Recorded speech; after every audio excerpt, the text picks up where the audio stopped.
Hi and welcome to today's Primetime News Package. I'm your presenter, Alian Christopher.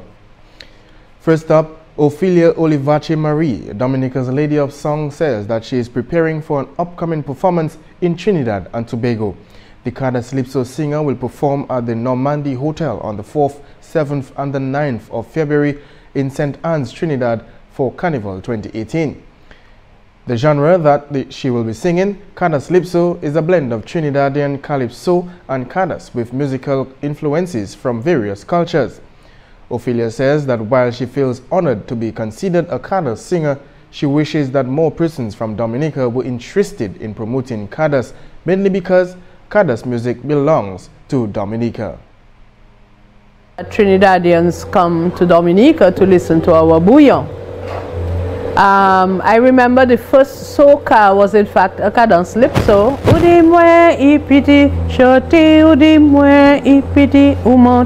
A Dominican helped him to write it, and it went over there, and the name got changed to soca, and we forget that it came from us. I'm going to tell them that with a big smile, but I know that Dominican music has influenced a lot of music throughout the Caribbean, with the result that when they hear us, they feel they are hearing their music, which it in fact is. Ophelia reminds us that in the Caribbean, we are very much alike. She says that while it is true that we have our differences, Caribbean people love the same music. According to her, Dominicans must continue to embrace what is original to its island. Embrace it to our maximum. I have to thank NCCU. I have an account there, but I don't mind that they take some of my interest money to put towards Calypso, because Calypso is ours. Calypso is mine. When people say Calypso is dead, they have to make sure I am dead before they say that, because that's what I carry with me, you know. And I find that younger people are learning to appreciate it. I saw the young people who took part in the jazz festival that we had last year at Portsmouth, and they sang cadence and sang it well, and they dressed in their own style. They sang it with their own input, because you don't have to sing exactly like Ophelia or exactly like Gordon, but you have to sing your music. And I was really very pleased. Michael Henderson is another one who always sings cadence, and she recognizes that she has a role to push the cadence too. That's what we have. That is ours. That's the one on which we can shout out and say, hey, this is ours. So let us embrace it. Let us embrace it more, and not be afraid even to put English lyrics to cadence music. Fine. She went on to say that cadence has the potential to grow if only more artists continue to embrace. She stated that Jamaicans have never stopped singing reggae. Instead, they have grown and watched it grow. She believes that the same can be accomplished with Calypso. And one Calypsonian said she feels disappointed not to have made it to the semi-finals of Dominica's Calypso competition, which will be held on Saturday the 27th. Shirley Charles, whose stage name is Lady S, performed her Calypso, which talks about what went on in Dominica after Hurricane Maria. Her song, she indicated, entitled Lights Out, may have been a favorite among the fans, but not among the judges. That, given the results of the quarterfinals, really, from last, 2 Saturdays ago, it looked like it was blatantly unfair to our female Calypsonians who were on the show, with regards to they having sung their entire song, outperformed some of the men who were put through above them, you know. And I know that out of the 4 women, 4 of us, only 2 were sent through, and it looked rather unfair. It looked like the judging was unfair, given the many hiccups the men were engaged in. Lydia says that with every performance, she hopes to become an even better Calypsonian. However, she believes that Calypsonians should be informed of their error. Lydia believes that this lack of information hinders the artist's growth. In order for mastery in order for someone to accomplish a mastery level, you have to be able to build on your errors or build on your weak areas. And really and truly, if I go to Calypso every year and I sing and I observe how the others perform and I say, well, you know what, Shirley, you probably need to tighten up in that area. You probably need to keep that strength of yours. And then you go and you do that and then it's still not good enough. You wonder what it is that you're missing. And we don't normally get an audience of the judges to give us feedback or, you know, anything that will help the art form grow. And I think that is needed. That is definitely needed. Lydia stated that while she is disappointed that she was not chosen to compete, she intends to make use of the platform given to her at Stardom Tent to showcase her talent and deliver her message. Chief Environmental Health Officer Fidinia Carbon is calling on residents to manage their waste at home in a proper manner, as she indicated of an increase in flies. The waste materials that are degradable and can rot. The Chief Environmental Health Officer has asked persons to start using the spaces available to do some composting. She also noted that persons are to baggage their waste properly and keep it at home until the date for pickup is announced. One of the reasons why we have so many flies is that persons put off the garbage, it is not picked up on time, and it remains on the side of the road, and flies will multiply. The weather now, with being hot and wet, is ideal for flies to continue to multiply. And we really need everybody to come on board to see if we can control the amount of flies that we are now seeing in the population. The Chief Environmental Health Officer noted that residents also need to be conscious of food. She said that storage for food is not how it was as compared to before Hurricane Maria, meaning most persons do not have access to refrigerators and other things used as storage for food.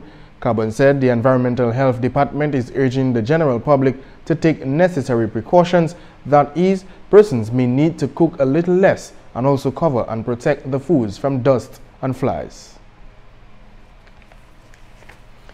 And stay tuned, we'll be back with more news right after this break.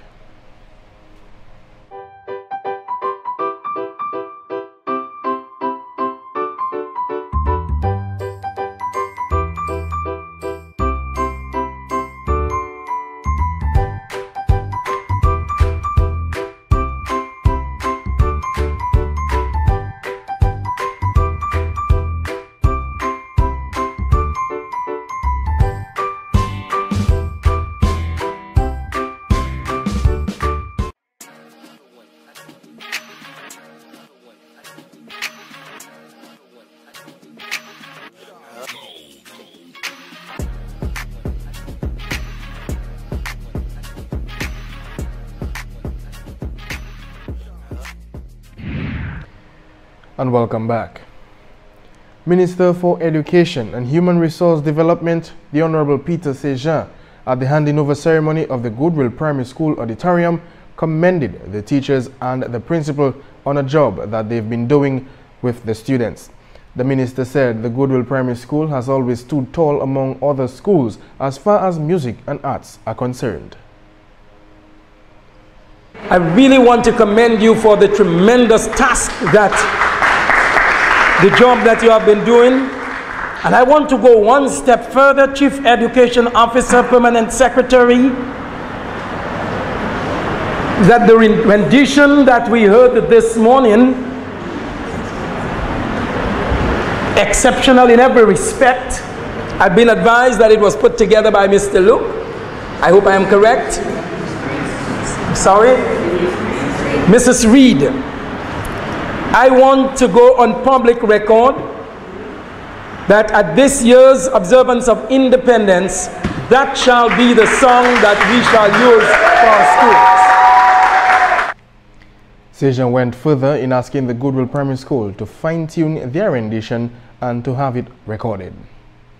Get a copy early to every school and ensure that at this year's independence, this shall be our theme song. Let's listen a little to a little clipping of the Goodwill Primary School students as they sing this song.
And also in the news, Minister for Agriculture Johnson Drago thanked all the farmers who returned to their farms following the intense ravages of Hurricane Maria to both their farms and their infrastructure. Speaking at a signing ceremony for a grant assistance to farmers, the minister noted that the efforts of the farmers have been ensured that there is an adequate supply of short-term crops and vegetables. Drago further noted that based on projection, Dominica will be able to supply some of its own traditional markets, especially in the region, in the not-too-distant future. That as we speak, we are already meeting some of the export demands out there for original markets. We can report that we are presently exporting weekly 2,000 pounds of ginger, 1,000 pounds of potatoes, and 5,000 pounds of cucumber. And this we expect to increase incrementally. The minister noted that the Ministry of Agriculture has also provided over 3,000 bags of fertilizers to the farmers. He also indicated that an additional 5,000 bags of fertilizer is expected here on the island by the first week of February in support to the farmers for their efforts. The effort at assisting the farmers will continue. We recognize the importance of the farming sector to GDP, and government will spare no effort at continuing to invest in our farmers and in the farming sector. So let me take the opportunity again. And Prime Minister of Dominica, the Honorable Roosevelt Skerrit, has announced that Cabinet has taken a serious decision that the government of Dominica shall convene a national consultation on rebuilding post-Maria.